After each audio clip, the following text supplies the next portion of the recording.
Joined Army 6 June 69. Accepted Special Forces. Helicopter and language qualified.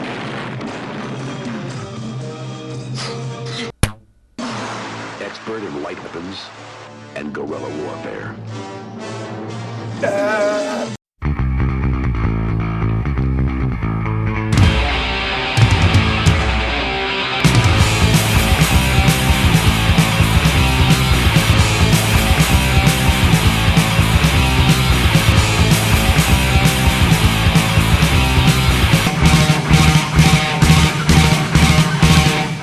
Rambo. First Blood, Part 2. I love in the trailer when Colonel Troutman says, Rambo's the best combat vet I've ever seen. and then it just shows him spraying bullets. It's classic. But before we get into it, make sure to comment on, like, and share this video, as well as hit the notification bell to be updated every time I make a new video. Like my Facebook fan page and support me on Patreon. Even $1 a month will go a long way. The links to those two sites will be in the description below, and as always, subscribe. Alright, let's get into this. Now, before we get into the plot, I want to show you my Rambo First Blood Part 2 VHS formatted VHS tape. It's a lot like the poster with the fire in the background, except for this doesn't have the fire in the background. So, yeah, it just has him shooting in open space. The plot! Rambo is in prison after the events of the first film.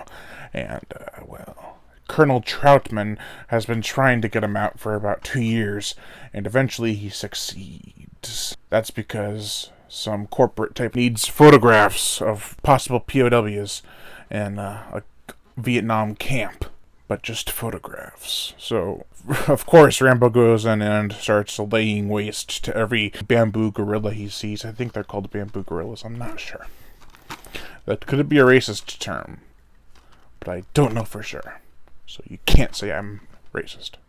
Ha. Anyways, Rambo kicks a lot of ass in this movie, and that's it. It's just Rambo destroying Vietnam. Well, a camp in Vietnam. But you know what I mean. I'm gonna stop talking about this plot because I'm making no sense anyway. Basically, it's a story of Rambo saving a bunch of POWs. Or POWs. Let's see how this basic story is executed, and if it was a good idea to make a sequel to First Blood. Firstly, I love that this film picks up where the end of the first film left off. Rambo is in a prison camp. He knows where he stands there, except for there's no real example. It just shows him walking up to Colonel Troutman. There's no, order of people at that camp. It doesn't really explain anything. Moving on. He's there all day, making big rocks into little rocks.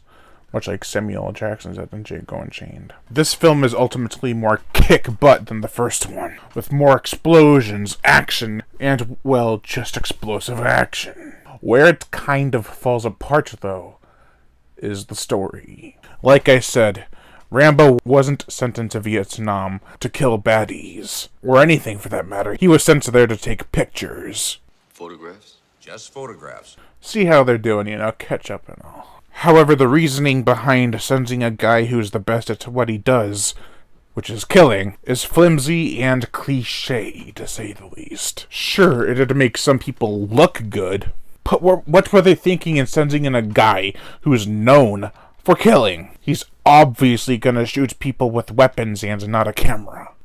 There's also a surprise twist with the Russians being involved. Why? Because it's 1985, Cold War tension and everything, Getting into what works in this film, it has a lot of good looks. What I mean by that is that it features tons of action, a huge body count, and memorable characters. Rambo, played yet again by Sylvester Stallone because, of course, probably has even less lines in this movie than he did in First Blood, but his presence is still felt. Like when he tightens his grip on the microphone. Or when he stares down the Russian commander while being frickin' electrocuted.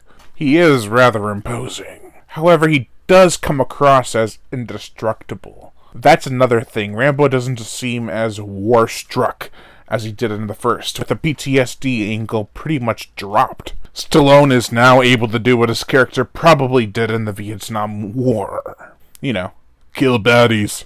However, that really lowers the relatability levels down a few notches. Sure, there is character development, but it's only slight. Like the scene where he talks to Ko, played by Julia Nixon, about how he's expendable and stuff. It makes you feel for the characters. For a little while. It isn't until they become romantically involved do we see much, if any, of the development that was alluded to earlier. Troutman, played yet again by Richard Crenna, returns to do pretty much the same thing he did in First Blood, which is watch from behind the action and spout one-liners that make Rambo look amazing. You're the one who's making the mistake. Yeah, what mistake? Rambo. Sure, the one-liners are fantastic, but he could have done more to advance the story, other than break Rambo out of prison in the opening, in my opinion. Murdoch, played by Charles Napier. I swear I recognized the name, but when I looked on IMDb, I couldn't find any films that he was in that I knew, except for maybe a couple, but I wasn't sure if that was what I saw him in. Anyway, he's the new bad guy. He kind of resembles Teasel in a way, just with a bigger chin. Surely he isn't a terrible actor, but he doesn't have the same presence as Brian Dennehy from First Blood. He was Teasel. If I'm being completely honest, there's nothing to his character besides him being a secretive bad guy. Which, it isn't hidden all that well, mind you. Along with Murdoch, another bad guy in this film is Podofsky, played by Steven Berkoff. He plays a Russian commander, and does a pretty good job at making himself look evil for the audience. The one scene that really solidifies this is when he's trying to make Rambo talk, so he brings a random POW in, one that Rambo actually had a hand in trying to save, so it's not really so random. Never mind. And he nearly has the man's eye burnt shut with a knife that has a hot tip. It's a really unsettling scene and shows how Rambo is still a man with human feelings and not just a machine that is indestructible, because he gives in to their demands to save the POW. I'm sorry I keep on saying it like POW, it sounds cool. Fine. POW. Another thing that makes this film look good is the setting. This was shot in Mexico and passed off as Vietnam. I think they did an excellent job, because I had no idea that this could have been filmed anywhere else besides Vietnam. Some of it, now that I look at it and know it was Mexico, it does seem like Mexico, so, you know. I actually didn't know that until I looked it up for this review. With the sun beaming through the trees and the watery locations, you get the real sense that you were in the jungle with Rambo. Especially in the scene where he's hunting down the Russians and the Vietnam soldiers, and he's like attacking them while in the rain, but it's sunny out, so it's like a mixture between storm and not storm. It's really actually very mesmerizing. And now, he's getting out any way he can. The gore, the effects, there's some bloodshed, including bullet and arrow hits, as well as stabbings. It is not insanely gory, but it is violent. With a $44 million budget, they were obviously able to do more. Along with mostly great editing, the film's action is felt in an intense, mournful, and powerful way. I didn't hate the bad guys on the level that I should have, but most of them don't give me a reason to. Sure, there's one main bad Vietnam soldier, but he barely has any lines, and you don't get to know how horrible he is until he guns down one of the good guys. And it's like, oh, so yeah, I gotta look out for you now. Still, seeing Rambo stalk and slay them was entertaining. The motion picture soundtrack, well, yet again, I have the CD and the vinyl. The CD is the 2-disc special edition with tons of songs, which feature that Frank Stallone song, which is a hilarious tune. And the vinyl is just beautiful. It's more, I think, hand-drawn, or it might not be, but it probably is, just to make it work with the background, which on the back it says there's only like 15 songs. There's obviously more than that. But it's a beautiful piece. This was done yet again by Jerry Goldsmith, and the song was done by Frank Stallone, who is Sylvester Stallone's real-life brother. So yeah. Jerry Goldsmith, as I said, returns and does a fantastic job. He adds a jungle-esque vibe to the whole thing with some Chinese-type cues. The rest of the soundtrack is very adventurous and comes across as a new take on the Rambo theme.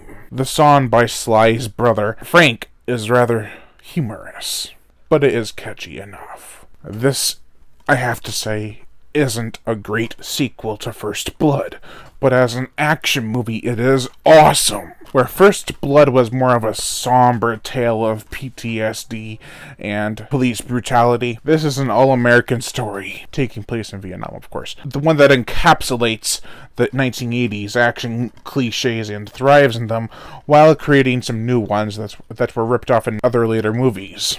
A lot in Rambo movies, like Strike Commando. I'm trying to think of some other ones. There's Commander. There's a whole bunch of Rambo First Blood Part 2 ripoffs. There's enough to make a video about it, actually. The climax is a great tension releaser that makes you want to scream alongside Rambo. Unlike First Blood, where you are screaming for Rambo, this time you're screaming with him.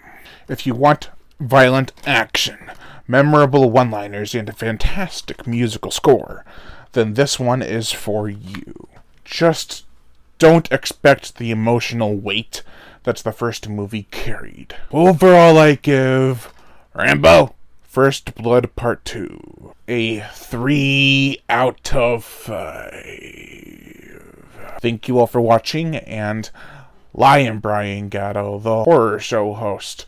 Make sure to comment on, like, and share this video, as well as hit the notification bell to be updated every time I make a new video. Like my Facebook fan page and support me on Patreon. Even $1 a month will go a long way. The links to those two sites will be in the description below, and as always, subscribe.